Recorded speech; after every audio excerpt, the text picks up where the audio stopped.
even unto the first year of King Cyrus. Thank you all so much for reading. You all read excellently. And so here we're speaking about Daniel. I believe we all know the story in Emil's Christian School, or your parents, because I reckon it's not only Emil's that's here. Your parents have probably taught you about Daniel, telling you to be an example, be like Daniel, be this, be that. But the thing is, it's not only Daniel that is here. We have four people. We have Daniel, we have Ananiah, Mishael, and Azariah. These were their original names, right? These were their original names. In verse 1, it does say, in the third year of the reign of Jehoiakim, king of Judah, came Nebuchadnezzar, king of Babylon, unto Jerusalem and besieged it. So he reigned, he ruled over it. And the Lord gave Jehoiakim, king of Judah, into his hand with part of the vessels of the house of God, which he carried into the land of Shinar to the house of his God. Notice here it says God, everything is written in small letters, so God. It's not referring to Jesus, it's not referring to God in heaven. It means like worldly gods, dead gods, Baal, idols, And he brought the vessels into the treasure house of his God. And the king spake unto Ashpenaz, the master of the eunuchs, that he should bring certain of the children of Israel, of the king's seed, and of the king's seed, and of the princes. So he needed people that were like top notch, people that were smart, people that were wise, people that were knowledgeable, people that understood like proper science. Sometimes we complain, oh, I don't understand maths, I don't understand physics. But the people that were required of the king here were the toppest of the top. Like you could not find them anywhere. They were rare, right? They were rare. I would say that they were rare figures. Okay. All right. Praise the Lord. Now, can somebody interpret for us in Italian, please? Just what we did last week. You speak Italian, don't you? Young man, Alex, do you speak Italian? Yes, Auntie. Can you please help me in Italian so that these kids can be blessed? All right, man. Um, sorry, is there anyone else that could interpret? Like my Italian is it's okay. It's just okay. But if there's somebody that could interpret, I'll take it a bit slower and speak a bit. If you want me to speak a bit clearer, tell me, and I'll speak a bit slowly so that you can match the interpretation. I believe it was Telma who used to do it. I don't know if anybody else or Telma, you want to take the stage. If you know you're proficient and you could do it, please do let me know. Thelma, where are you? Thelma, good girl. Thank you very much. Don't worry, at the end, Uncle Alex will have to pay for this service, right? He needs to pay for this evening. Yes. Thank you. Okay, bro Alex. Thelma will do the interpretation, okay? Thank you so much, Tel. Yeah. I'm gonna quickly keep reading the verses slowly. Verse 4, it says, children in whom was no blemish, but well favored, so they had no like negative track record. Their past was not damaged by nonsense acts and all that. They were skillful in all wisdom, so like they basically knew everything. Anything that you wanted them to know, they already knew it. And cunning in knowledge and understanding science, and such as had ability in them to stand in the king's palace, and whom, so they were bold, they were courageous, they weren't scared to take on any challenge, and whom they might teach the learning and the tongue of the Chaldeans. That was a language back then, probably still used now, but really rare. And the king appointed unto them. So here the king decided that he was going to give unto all these kids that they had brought into the palace a specific amount of food and a specific type of food, a daily portion. So on a consistent basis, every single day, of the king's meat and of the wine which he drank, so nourishing them 3 years, that at the end thereof they might stand before the king. So this was meant to be a process of 3 years. Have it in mind that this king was an idol worshiper, because it does say here that he carried into the land of Shinar to the house of his God, and he brought the vessels into the treasure house of his God, everything small letter. So this food eventually that he's also eating, you cannot be in the devil's house, dining with the Okay. devil, and you're So not. Thelma, interpret. Oh, Brother Alex, sorry, you need to give her like Oh, time. okay, okay, Exactly. If not, she might not even remember okay. what you said thus far. Sì. Allora, hanno detto qua nel verso 4, sta dicendo del fatto che questi giovani sono piuttosto rispetto agli altri giovani che erano nel paese, i giovani di Israele erano un po' più, non avevano commesso nessun crimine o atti offensivi o qualcosa di cattivo o cose brutte, erano molto intelligenti ed erano molto bravi nelle varie discipline, nelle varie studi e loro erano persone coraggiose anche ed che potevano insegnare appunto la lingua non loro, ma quello del paese che si trovavano in quell'istante. In quei momenti c'era il re che gli dava il cibo, un cibo quotidiano, però si deve ricordare che il re del paese era un re che non era, non, come Non si era parla? cristiano, era pagano. Ecco, sì, non era, ecco, era pagano, quindi lui adorava altri dei, per cui questi cibi erano usati come dei sacrifici per gli dei. E questi cibi vengono dati a questi ragazzi che si trovavano dentro in questo palazzo del re con il vino e venivano accuditi e venivano saziati per 3 anni, No, fino no.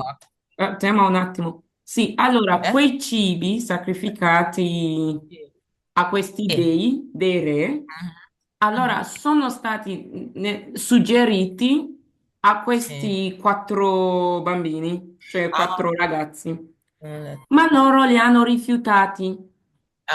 sì, Li li hanno hanno rifiutati. rifiutati, cioè non erano così, cioè a dire, oh mio Dio, cioè il cibo che mangia i re è buono, hai capito? C'è Ah, sì, proprio sì, sì, sì. qualcosa di... Ma per loro No. dicevano, no, noi non possiamo mangiare dei cibi sacrificati ai idoli, ok? Li hanno rifiutati, hanno preferito mangiare fagioli. Quanti di voi conoscete fagioli? Fagioli. Conoscete fagioli? Fagioli. Ah, Sì. Precious, non conosci fagioli? I do, ma Ok. Hanno preferito mangiare fagioli. E Mm. possono essere anche quei fagioli. Avete presenti tipo quei... allora, ci sono diversi tipi di fagioli, vero? Ci sono quelli rossi, quelli bianchi, quelli marroni. Però loro sì. hanno detto, guarda, darci fagioli da mangiare e acqua, questo ci basti, ok? Ma invece se loro fossero ragazzi di nostri giorni, dei nostri tempi, diranno, dai, li mangiamo, cosa dici? Il cibo, cioè il cibo dei re, con tutta la dignità, cioè, è come dire qualcuno che mangia da tavolo dei re, hai capito come si sentirebbe con l'orgoglio e tutto? Ma questi ragazzi li hanno rifiutati. Ok? Perché volevano essere veramente figli di Dio, non volevano mangiare i cibi dedicati agli idoli. Ok? Ok, bro Alex. Really appreciate the translation. That was awesome. We're quickly going to look at our golden text. So Daniel is the text. Our golden text, our main verse is going to be Daniel chapter 1, verse 8, which says, "But Daniel proposed in his heart." So he made a promise to himself that he would not defile himself with the portion of the king's meat. So he would not eat any piece of the king's meat, nor with the wine which he drank. Therefore he requested of the prince of the eunuchs that he might not defile himself. Have it in mind, the prince of the eunuchs, which was basically like, let's say, vice president to the king, was the one that was meant to give a portion of the king's meat to everyone. But Daniel knew the value of this king's meat. He knew the background of the value, he knew the background of the king's meat and the food that he was serving to the kids. And he promised himself that he was not going to partake in the eating of the king's meat, neither was he going to drink anything, any wine that the king provided. Eventually, heading out into the story, Daniel asked for something different. He wanted something else that he could eat. Obviously, if you're not going to eat the portion of the king's meat or drink his wine, you're not going to starve for 3 years. After the first week, you will be skin and bone, But he had promised himself he was not going to eat that. And he requested, "Can I get something else?" Then said Daniel to Melzar, whom the prince of the eunuchs had set over Daniel. I'm reading from verse 11. Hananiah, Mishael, and Azariah, "Prove thy servants, I beseech thee, 10 days, and let them give us pulse to eat and water to drink. Let them give us vegetables. Let them give us spinach and water. That's all we want for 10 days. Out of 3 years, give us spinach and water for 10 days, and see if the spinach and water is doing us more good than the people that are eating the king's meat and drinking his wine."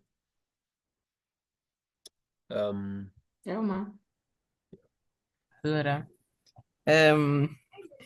nel verso 8 ci stava dicendo che Daniele ha detto dentro di sé che non avrebbe mangiato il cibo del re perché lui sapeva da dove derivava questo cibo e aveva chiesto a questo capo dei servitori, che era anche molto vicino al re perché era tipo un po' come il premier dello Stato, un po'. E quindi aveva chiesto... Vicepresidente. Il vicepresidente. E aveva chiesto a lui se poteva dargli a lui e ai suoi amici delle verdure da mangiare e bere l'acqua per almeno 10 giorni per dimostrargli che loro potevano Essere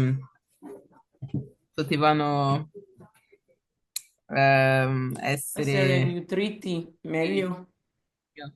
degli altri che erano nella casa del re.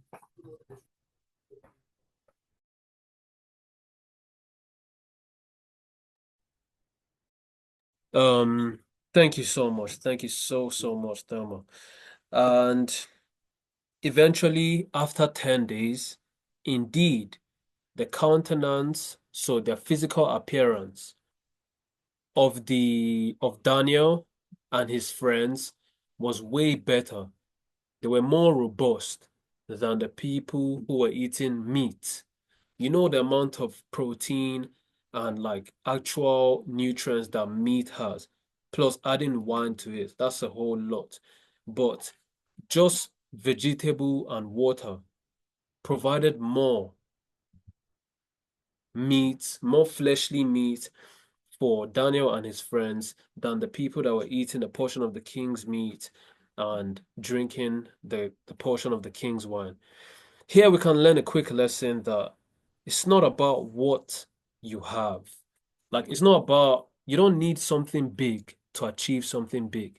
Sometimes you can use something really small to achieve things that people have been using millions of dollars to achieve. You need to learn to use what you have, the little you have, to get the much that you want. You need to learn to use the little that you have to get the much that you want. These people were being fed properly on a consistent basis, on a daily basis, proper food. But still, at the end of 10 days, they looked skinnier than the people that were getting fed vegetable and water. So it's not about the riches, it's not about how big is my car, it's not about that. It's about knowing how to maximize the little you have to attain the much that you want. Thelma, could you tell them that, please? Alla fine di questi 10 giorni si può vedere che questi 4 ragazzi erano diventati molto più robusti e molto più quasi grassi rispetto a quelli che avevano già mangiato e quelli che avevano mangiato il cibo del re.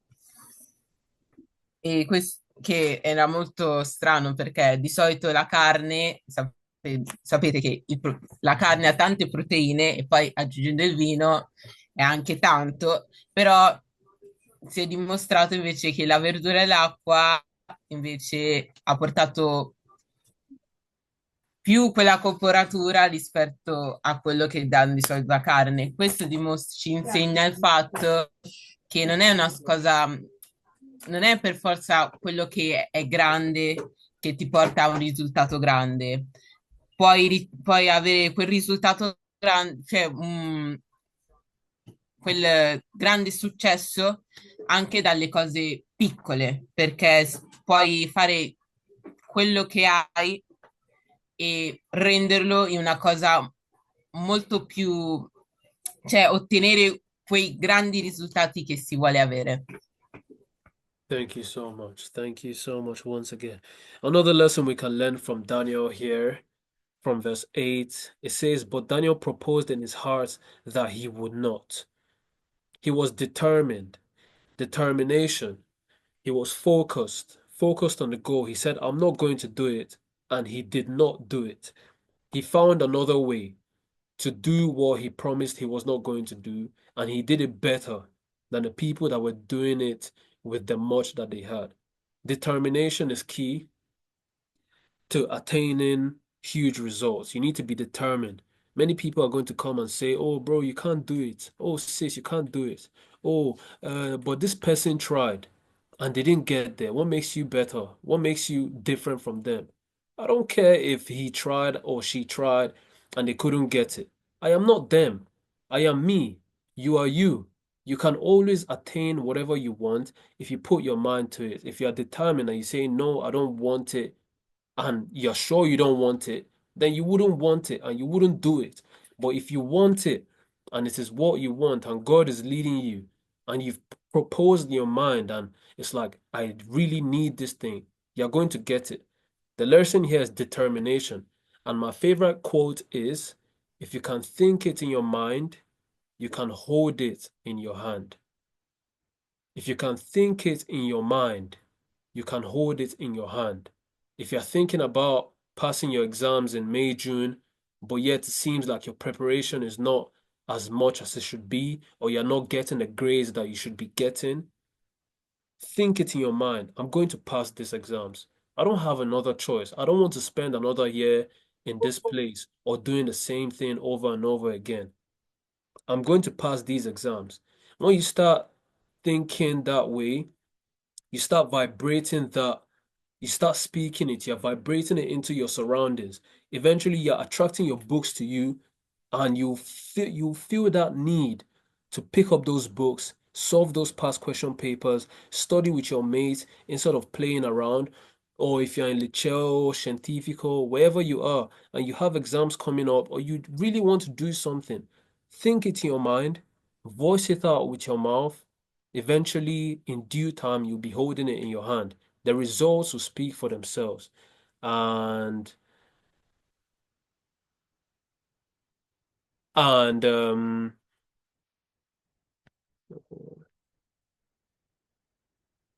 sorry, I saw something. And yeah, so if you can think it in your mind, you can hold it in your hand. And that all boils down to determination. Determination. Daniel was determined. Thelma, please.